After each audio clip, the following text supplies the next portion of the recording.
Hello everyone. आज आम्ही पुण्याचे मानाचे गणपती बघण्यासाठी निघालो आहोत. खूप वर्षापासून जायचं प्लॅनिंग होतं आणि फायनली आम्ही आज निघालो. नवी मुंबई ते पुणे हा आमचा आजचा प्रवास आहे. पुण्याच्या एक्सप्रेस हायवेने आम्ही पुण्याला निघालो आहोत. पुण्याला जाताना घाटामध्ये पाऊस आला होता, पण त्या पावसामुळे ट्रॅव्हलिंगमध्ये अजून मजा आली. रेनी सीझनमुळे सगळीकडे मस्त ग्रीनरी दिसत होती.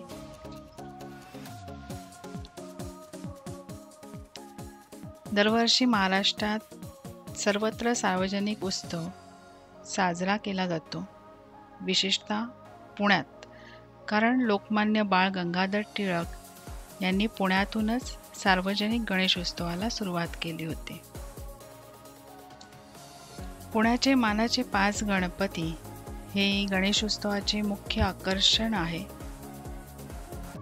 आज आपण पुण्याचे मानाचे या 5 गणपतीविषयी बघणार आहोत आणि या गणपतीविषयी जाणून घेणार आहोत.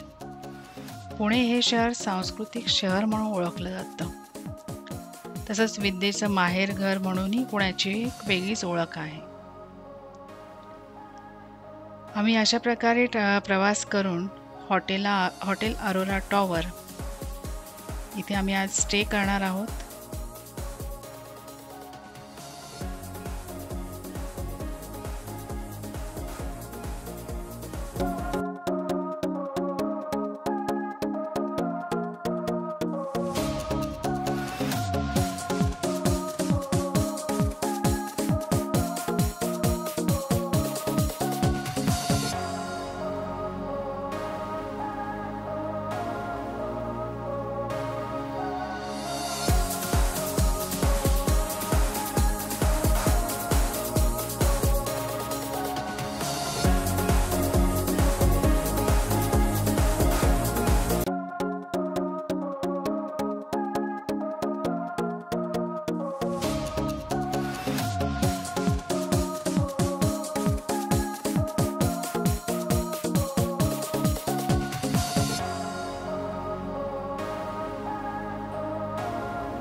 आम्ही आराम करून आता निघालो आहोत मानाचे गणपती बघण्यासाठी.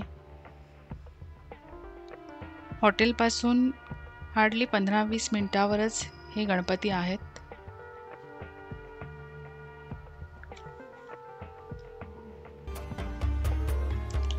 मानाचा पहिला गणपती म्हणून कसबा गणपतीची ओळख आहे.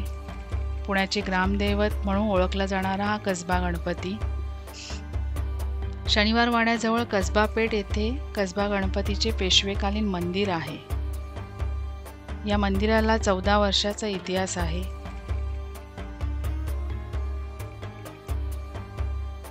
कसबा गणपतीची मूर्ती ही तांदळा स्वरूपात आहे, म्हणजे ही मूर्ती घडवण्यात येत नाही. आठवड्यातून 2 वेळा या मूर्तीला शेंदूर लेपन केलं जातं. या गणपतीच्या डोळ्यात हिरे आहेत. ही मूर्ती स्वयंभू आहे. शहाजी महाराजांनी लाल महाल बांधला तेव्हा त्या बाजूलाच जिजामातांनी या मूर्तीची प्रतिष्ठापना केली.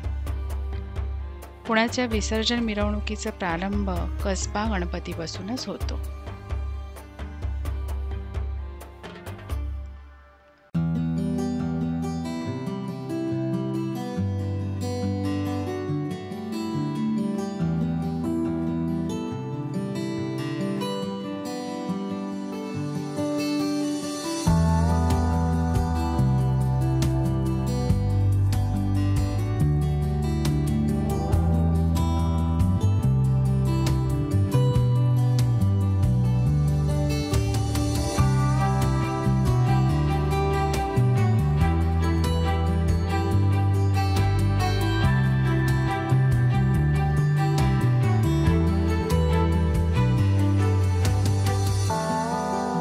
आता आपण जाणार आहोत श्रीमंत दगडूशेठ हलवाई गणपती. हा जो गणपती आहे पुण्याचं मानाचा गणपती ओळखला जातो. 1893 साली दगडूशेठ हलवाई यांनी या गणपतीची स्थापना केली.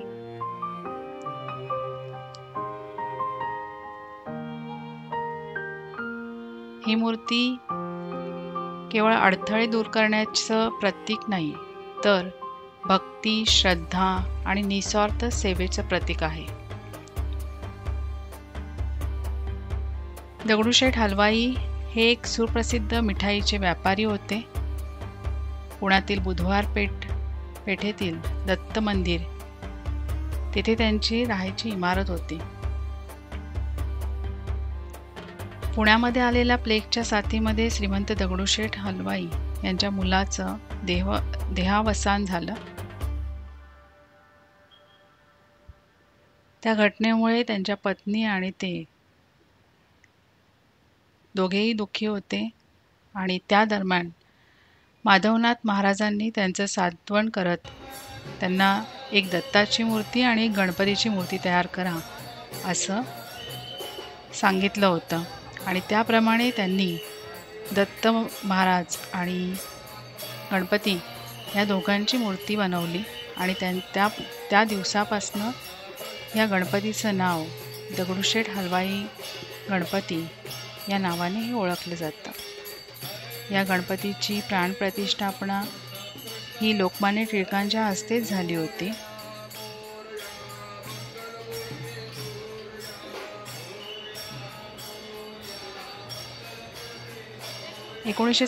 मध्ये गुढीपाडव्याच्या मुहूर्तावर या मंदिराची स्थापना झाली.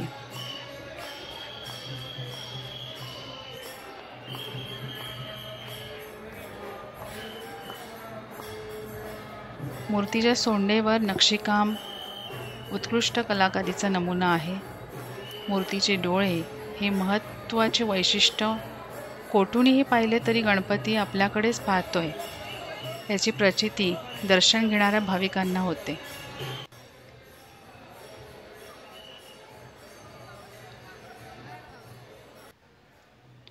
बैठ्या मूर्तीचे चारही हात वरद म्हणजे आशीर्वाद देणारे आहेत. ही आहे दत्ताची मूर्ती. मानाचा दुसरा गणपती तांबडी जोगेश्वरी गणपती. पुण्यातील मानाचा दुसरा गणपती म्हणून याची ओळख आहे. भाऊ बेंद्रे यांनी बुधवार पेठेतील या गणेशोत्सवाला सुरुवात केली. तांबडी जोगेश्वरी हे पुण्यातील दुसरी ग्रामदेवता मानली जाते. या मंदिराच्या परिसरात गणपतीची मूर्ती असल्याने देवीच्या नावाने हा गणपती ओळखला जातो. हे मंदिर कसबा गणपती जवळच आहे. या गणपतीची प्रतिष्ठापना जोगेश्वरी मंदिरात केली जात असे. 2000 सालापासून मंदिराच्या बाहेर गणेश मूर्तीची प्रतिष्ठापना करण्यात येते. पुण्यातील मानाच्या गणपतींचे आणि इतरही मोठ्या गणपतींचे दरवर्षी विसर्जन करण्याची पद्धत नाहीये. पण तांबडी जोगेश्वरी गणपती या मूर्तीचे दरवर्षी विसर्जन केले जाते.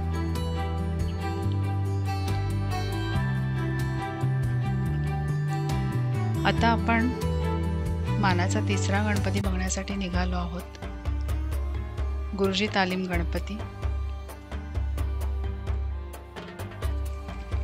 हा गणपती सुरुवातीला तालीममध्ये बसवला जायचा, पण आता ही तालीम अस्तित्वात नाहीये.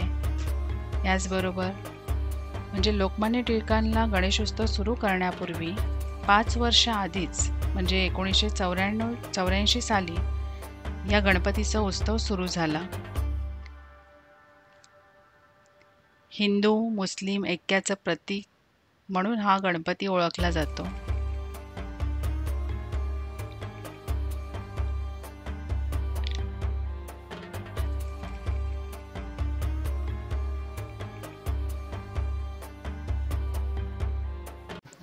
चौथा गणपती आहे तुळशीबाग गणपती, पुण्याचा मानाचा चौथा गणपती. महिलांचं आवडतं खरेदीचं ठिकाण असलेलं हे तुळशीबाग आहे.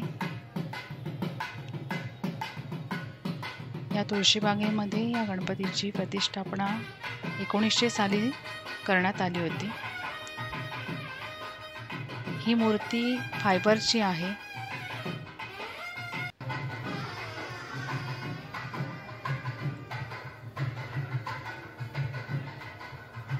हलत्या देखावांची सुरुवात ही तुळशीबाग गणपती मंडळाने सुरू केली होती.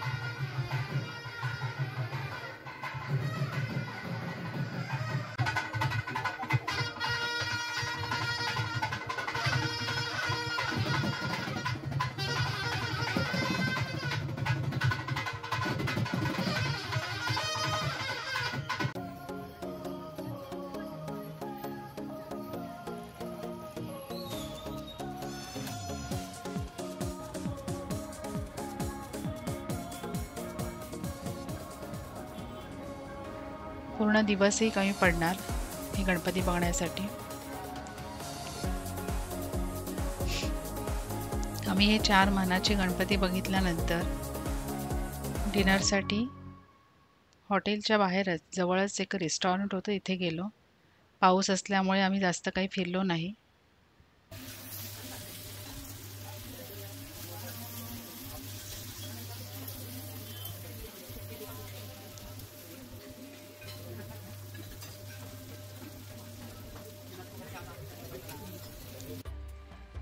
दुसऱ्या दिवशी सकाळीच आम्ही मानाचा 5वा गणपती केसरीवाडा गणपती इथे भेट दिली. पुण्यातील शेवटचा व 5वा मानाचा गणपती म्हणून हा ओळखला जातो. 1894 पासून केसरी या लोकमान्य टिळकांच्या संस्थेने हा गणेशोत्सव सुरू केला. त्यावेळी गणेशोत्सवात लोकमान्य टिळकांची व्याख्याने या ठिकाणी होत असत. या गणपतीचं विसर्जन मिरवणूक देखील पालखीतून होते.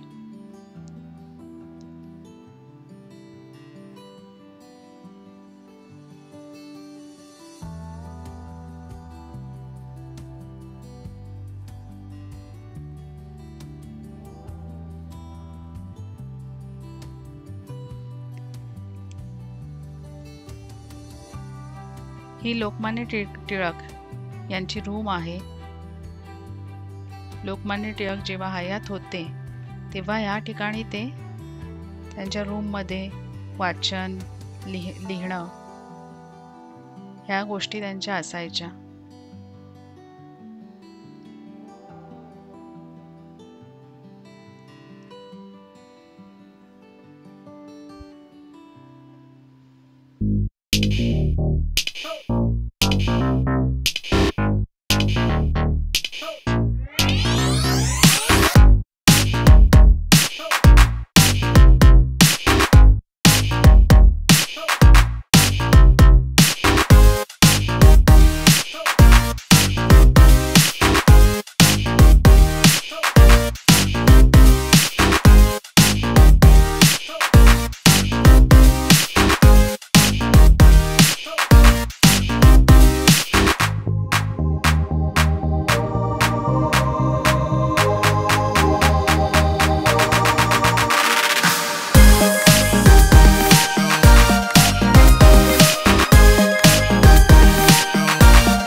पुण्याचे हे गणपती पाहिल्यानंतर